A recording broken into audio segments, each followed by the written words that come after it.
اهدنا الصراط المستقيم صراط الذين أنعمت عليهم غير المغضوب عليهم ولا الضالين آمين. والصلاة والسلام على رسول الله وعلى آله وصحبه ومن تبعه ونصره ووالاه.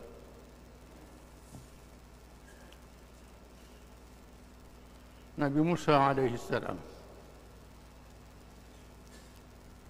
firman Allah Subhanahu wa taala, "Wadhkur fil kitab Musa innahu kana mukhlasan wa kana rasulan nabiyya." Surah Maryam ayat 51. Dan bacakanlah wahai Muhammad sallallahu alaihi wasallam kepada mereka dalam kitab Al-Quran ini perihal Musa, sesungguhnya dia ialah seorang yang menjadi pilihan dan dia ialah seorang rasul dan nabi. Cerita Nabi Musa alaihi salam merupakan kisah yang paling banyak dalam dan panjang disebutkan dalam beberapa surah Al-Quran. Malah juga dinyatakan dalam kitab-kitab agama yang lain. Nabi Musa ialah salah seorang Rasul Ulul Azmi,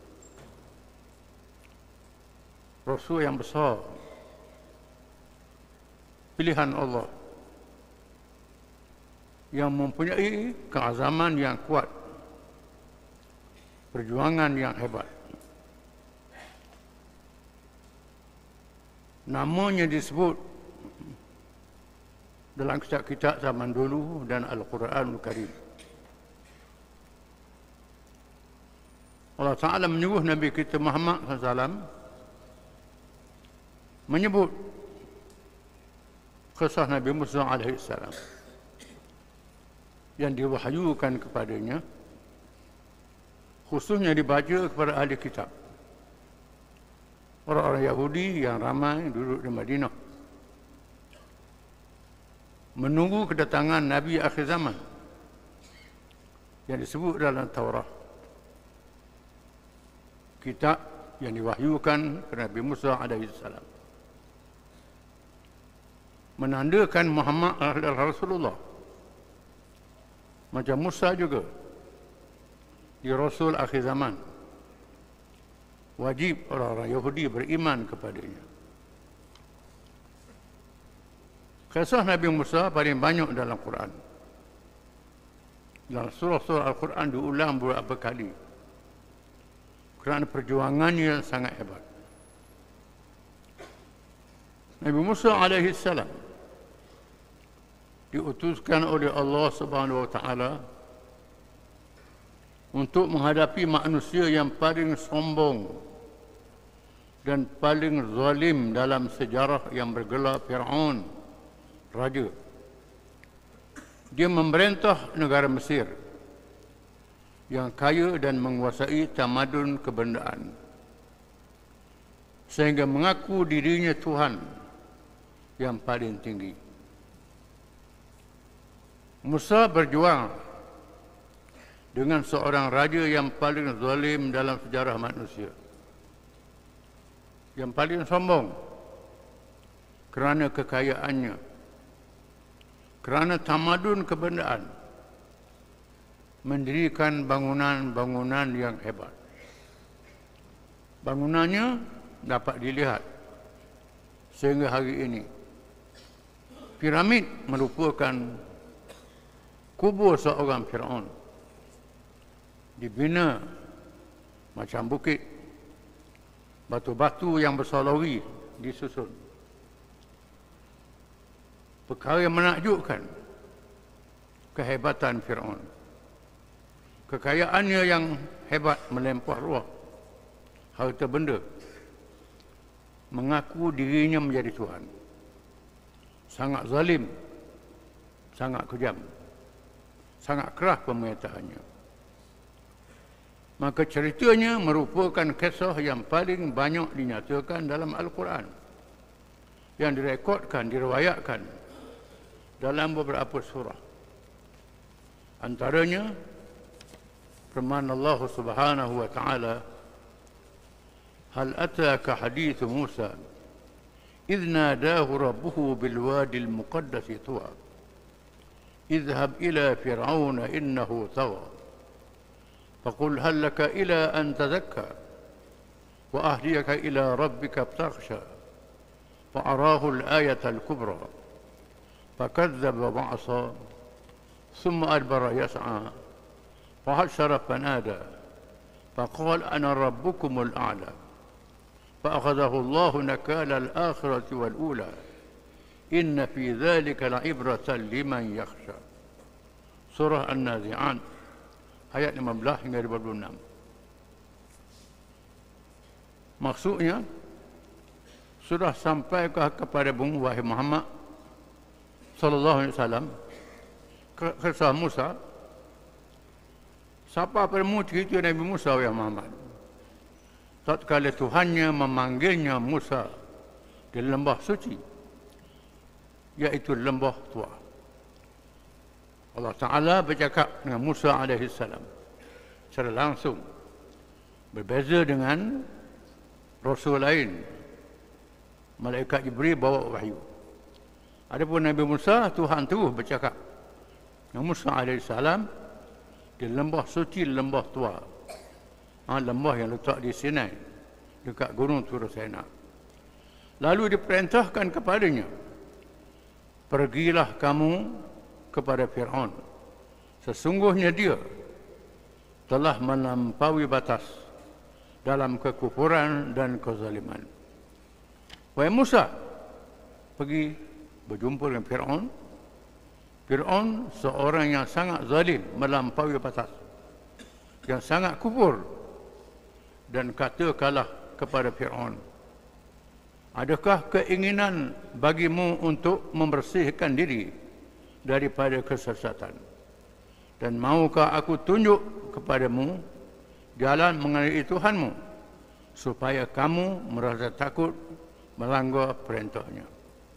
Musa diperintah supaya Fir'aun sedar dan insaf, percaya pada Allah Ta'ala, Tuhan yang sebenar, tak ada Tuhan melainkan dia. Bukan mudah nak ajak orang yang sangat zalim, sangat keras ini. Itu perintah Allah. Lalu Musa memperlihatkan kepadanya, Fir'aun mukjizat yang besar. Oleh kerana Fir'aun berbangga dengan ilmu sihir, ahli-ahli sihir yang ramai. Tuhan beri mukjizat Nabi Musa untuk lawan sihir. Tongkat yang dicampak jadi ular yang besar. Akan tetapi Fir'aun mendustakan Nabi Musa dan menderhaka kepada Allah. Kemudian dia berpaling seraya berusaha menentang Musa. Maka dia mengumpulkan pembesar-pembesarnya, lalu berseru memanggil kaumnya. Saya berkata, akulah Tuhan kalian yang paling tinggi. Fir'aun dengan sombong dan megah, walaupun Nabi Musa tunjuk mukjizat mengalahkan sihir dia, tapi Fir'aun degil juga. Mengumpulkan rakyat dia, beri ucapan, akulah Tuhan kamu yang maha tinggi, yang berkuasa. Maka Allah mengazabnya dengan azab di akhirat dan azab di dunia. Lalu Tuhan hukum dia azab dalam neraka di akhirat dan azab di dunia, ditenggelamkan Fir'aun. Dan baru tentunya akan baca kisahnya. Sesungguhnya pada yang demikian itu terdapat pelajaran yang mendatangkan iktibar bagi orang-orang yang takut pada Tuhannya. Tuhan bawa cerita ini supaya mereka yang zalim sedar dan insaf. Tak boleh lawan Allah Ta'ala, lawan Tuhan. Bani Israel berasal daripada keturunan zuriat Nabi Yaqub alaihi salam yang berhijrah bersama puteranya Nabi Yusuf alaihi salam. Telah disebutkan cerita Nabi Yusuf alaihi salam dalam satu surah khusus daripada Al-Quran dan menceritakan bagaimana baginda dikurniakan kuasa memerintah negara Mesir dengan adil mengikut petunjuk Allah Subhanahu wa taala. Bani Israel ialah kaum Nabi Musa alaihi salam. Mereka ialah zuriat Nabi Yaqub alaihi salam, asalnya satu keluarga. Nabi Yaqub berhijrah ikut anak dia Nabi Yusuf yang jadi raja di Mesir, memerintah dengan adil, berkata dengan hukum Allah Ta'ala dengan adil dan tinggal di Mesir sehingga 1000 tahun. Maka lahirlah zuriat keturunan jumlahnya ratus ribu dan muncul satu bangsa dikenali dengan bangsa Bani Israel. Setelah berlalu masa beberapa abad lamanya, jumlah mereka juga semakin bertambah besar ramainya. Keadaan ini menandakan kemunculan satu bangsa atau kaum yang dinamakan Bani Israel atau Ibrani yang kini dikenali dengan bangsa Yahudi. Muncul satu bangsa, iaitulah bangsa Bani Israel atau bangsa Yahudi. Asalnya daripada seorang Nabi saja, satu keluarga. Bila banyak zuriat jadi satu bangsa. Satu bangsa yang lahir, iaitulah bangsa Bani Israel, bangsa Yahudi. Setelah berlalu tempoh masa yang panjang, berlaku kelemahan dan pemerintahan mereka. Lantas kekuasaan diambil alih semula oleh kaum Qibti yang merupakan penduduk asal negeri Mesir. Setelah Nabi Yusuf wafat, berlalu beberapa ribu tahun, Bani Israel jadi menyeleweng, mengerjakan maksiat. Kerajaan mereka jatuh dan kaum Qibti yang asal Mesir menguasai balik negeri Mesir. Muncullah Fir'aun jadi raja, mengaku jadi Tuhan. Salah seorang rajanya yang bergelar Fir'aun. Fir'aun ni makna raja dalam bahasa Qibti. Fir'aun ni bukan nama orang. Fir'aun ni makna dia raja. Dalam bahasa Qibti ialah raja. Dia ramai Fir'aun, bukan satu Fir'aun. Salah seorang Fir'aun itu memiliki kuasa dalam negara itu dan mengaku dirinya sebagai Tuhan yang berkuasa paling tinggi. Hal ini disebabkan kekuasaan dan kekayaan hasil negaranya serta bangunan yang tersergam dengan megahnya. Kerana banyaknya emas, banyaknya perhiasan, barang mahal, maka Fir'aun menjadi sebuah kerajaan yang kaya. Mendirikan bangunan-bangunan yang besar, tamadunnya hebat. Kaum Bani Israel yang semakin membiak ramai dianggap sebagai suatu ancaman oleh Fir'aun. Lalu dia bertindak zalim dengan membunuh anak lelaki yang baru dilahirkan dan membenarkan anak perempuan sahaja untuk hidup.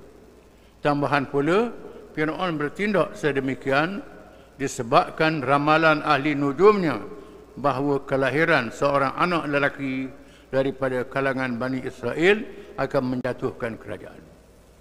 Adik-adik Fir'aun mendapati Bani Israel ini mencabar kedudukan bangsa Qibti.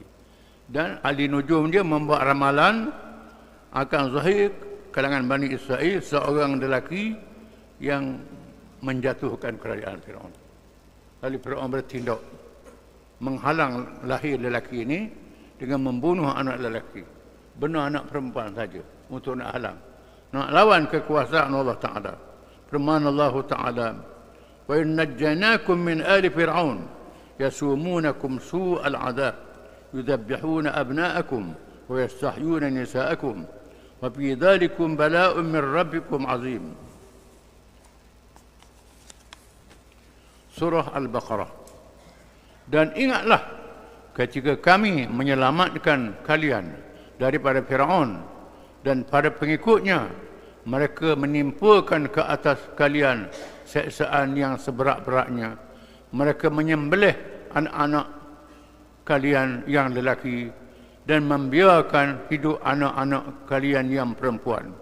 Dan pada yang demikian itu terdapat cobaan yang besar daripada Tuhan kalian. Allah Ta'ala uji Bani Israel dengan kezaliman Fir'aun. Bila Fir'aun membunuh anak lelaki dilahirkan. Ada tukang baci. tiap-tiap kampung Bani Israel. Perempuan yang mengandung, tengok dia lahir, kalau anak lelaki dia sembelih, anak perempuan dia benar. Dahsyatnya firman Allah Ta'ala, wa idh anjaynakum min ali fir'aun yasumunakum su'al 'adzab yuqattiluna abna'akum wa yastahyuna nisa'akum wa fi dhalikum bala'un min rabbikum 'azim. Dan ingatlah ketika kami menyelamatkan kalian daripada Fir'aun dan para pengikutnya, mereka menimpakan ke atas kalian keseksaan yang seberat-beratnya. Mereka menyembelih anak-anak kalian yang lelaki dan membiarkan hidup anak-anak kalian yang perempuan, dan pada yang demikian itu terdapat cobaan yang besar daripada Tuhan kalian. Tuhan sebut dalam Quran, diwahyukan kepada Nabi Muhammad SAW, dibaca pada orang Yahudi bagaimana Fir'aun membunuh anak lelaki untuk halang kelahiran Nabi Musa AS. Namun demikian Nabi Musa lahir juga. Firman Allah Ta'ala, wa idh qala Musa liqaumihi dhkuru ni'matallahi 'alaikum idh anjakum min ali fir'aun yasumunakum su'al 'adzab wa yudhabbihuna abna'akum wa yastahyuna nisa'akum wa fi dhalikum bala'un min rabbikum 'azim. Surah Ibrahim. Dan ingatlah ketika Musa berkata kepada kaumnya, ingatlah nikmat Allah ke atas kalian ketika dia menyelamatkan kalian daripada Fir'aun dan para pengikutnya, maka mereka menimpakan ke atas kalian seksaan yang seberat-beratnya. Mereka menyembelih anak-anak kalian yang lelaki dan membiarkan hidup anak-anak kalian yang perempuan, dan pada demikian itu terdapat cobaan yang besar daripada Tuhan kalian. Diulang berapa kali dalam Quran.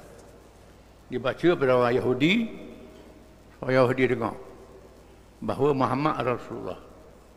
Cerita Nabi Musa. Cerita Nabi Musa. Walau Nabi Musa ni Nabi orang Yahudi, tapi kita mengaku dia Rasul yang besar. Kita beriman kepadanya. Nak suruh orang Yahudi beriman juga dengan Nabi Muhammad SAW. Firman Allah Ta'ala seterusnya, natlu alaika min nabai Musa wa Fir'auna bil haqqi li qaumin yu'minun inna Fir'auna ala fil ard wa ja'ala ahlaha syi'a yastad'ifu ta'ifatan minhum yudhabihu abna'ahum wa yastahyi nisa'ahum innahu kana minal mufsidin wa nuridu an namunna 'ala alladhina istud'ifu fil ard wa naj'alahum a'immah wa naj'alahumul warithin ونمكن لهم في الأرض ونري فرعون وهامان وجنودهما منهم ما كانوا يحذرون. Surah Al-Qasas. Kami membacakan kepadamu sebahagian daripada kisah Musa dan Fir'aun dengan benar untuk orang-orang yang beriman. Sesungguhnya Fir'aun telah berbuat sewenang-wenang di muka bumi dan menjadikan penduduknya berpecah belah dengan menindas satu golongan daripada mereka, menyembelih anak-anak lelaki mereka dan membiarkan hidup anak-anak perempuan mereka. Sesungguhnya Fir'aun termasuk orang-orang yang berbuat kerosakan. Dan kami hendak memberikan kurniaan kepada orang-orang tertindas di bumi Mesir itu, serta hendak menjadikan mereka pemimpin, dan menjadikan mereka orang-orang yang mewarisi bumi, dan akan kami teguhkan kedudukan mereka di muka bumi, dan akan kami perlihatkan kepada Fir'aun dan Haman serta tenteranya apa yang selalu mereka khawatirkan daripada mereka itu. Allah Ta'ala tunjukkan kekuasaannya, kebesarannya. Kuasa Fir'aun adalah lemah, makhluk zalim macam mana sekalipun akan tiba ajalnya, akan jatuh dan tumbang. Tuhan akan tukar kaum Bani Israel ditindas, dapat mengalahkan Fir'aun dan tenteranya dengan pertolongan Allah Ta'ala. Bertukar, kerajaan akan jatuh, tidak selamanya. Jahat, zalim kerajaan itu bukan menandakan kekuasaannya, menandakan kemusnahannya. Jangan takut kerajaan zalim ini, akan tiba masanya jatuh dan tumbang. Allah yang Maha Berkuasa sudah menetapkan bahawa kelahiran Nabi Musa AS tidak dapat dihalang oleh kezaliman Fir'aun yang paling zalim dan keras hukumannya. Musa AS dijanjikan itu tiba-tiba dipelihara dalam istana Fir'aun yang mencabar kuasa Allah Ta'ala, dan baginda setelah itu akan menjatuhkan kerajaannya. Tiba-tiba Fir'aun yang nak halang Nabi Musa lahir, Musa dibesarkan dari istana dia sendiri, nak lawan kuasa Allah Ta'ala. Allah Ta'ala letak Nabi Musa dalam istana dia sendiri. Tak boleh nak bunuh. Nak halang kuasa Allah Ta'ala tak boleh. Allah Ta'ala berbuat macam-macam. Allah SWT menjanjikan bahawa kemenangan pasti berlaku kepada perjuangan Islam, dan musuhnya pula pasti akan dibinasakan walaupun ia menelan masa yang panjang. Hal ini demikian kerana Allah memberikan peluang untuk berfikir dan bertaubat untuk kembali kepada kebenaran. Allah Ta'ala beri tempoh yang lama pada Fir'aun, lama merintah, peluang untuk dia bertaubat, sedar dan insaf. Beri peluang betul-betul. Pasal apa hak zalim ni panjang umur, hak zalim ni tahan lama? Sebabnya nak beri peluang untuk dia bertaubat. Ini berlaku. Kalau Nabi Nuh 950 tahun. Namrud lama juga. Fir'aun lama juga. Lama nak boleh jatuh tu. Tujuan mereka yang berjuang dapat pahala yang besar.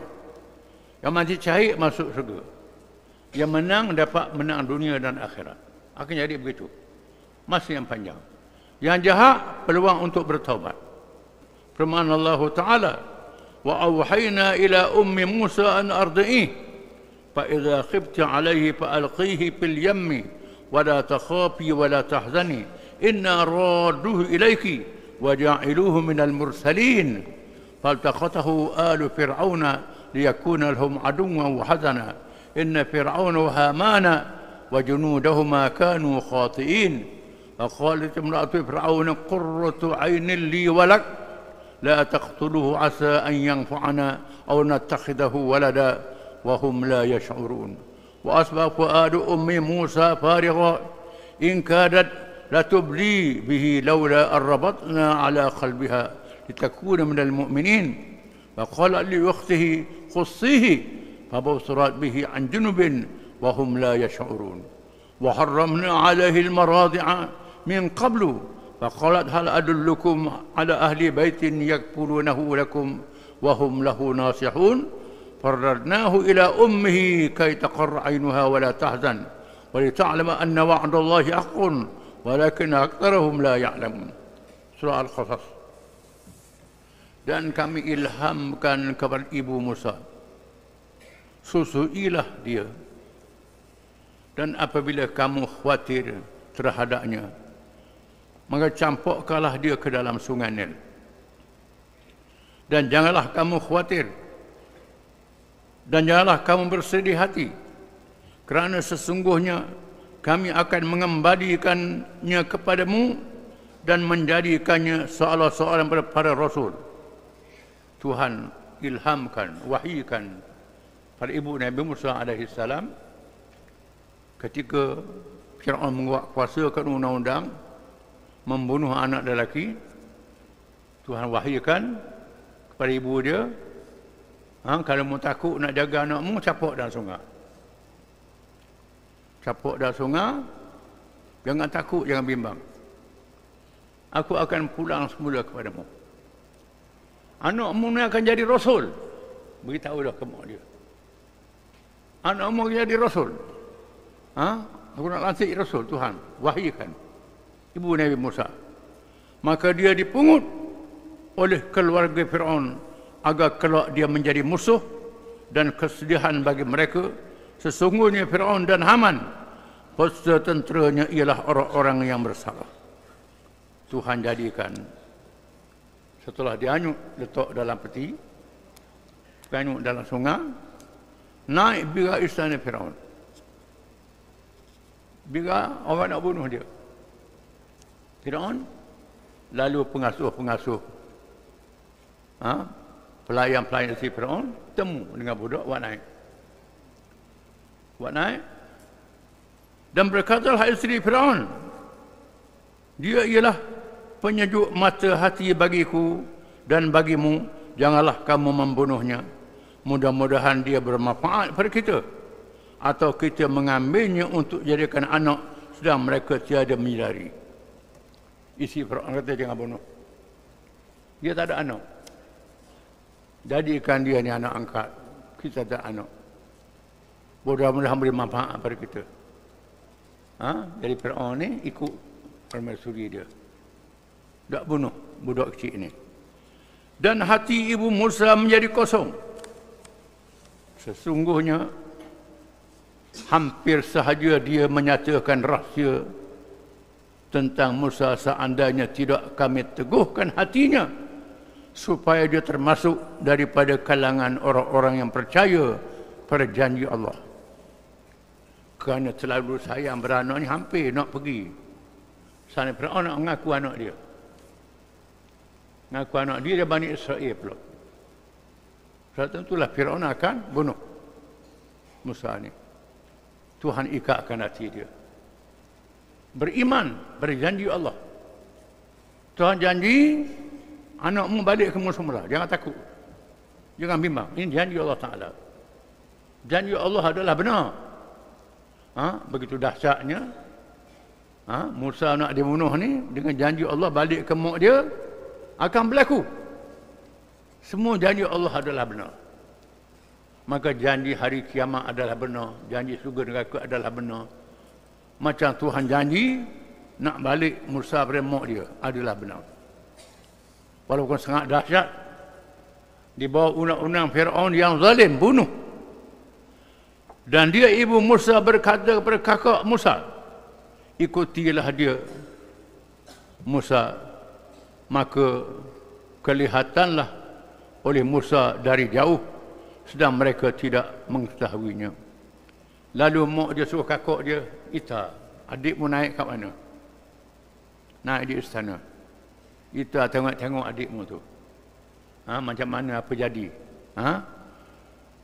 Dan kami mencegah Musa daripada menyusu kepada perempuan-perempuan yang mahu menyusuinya.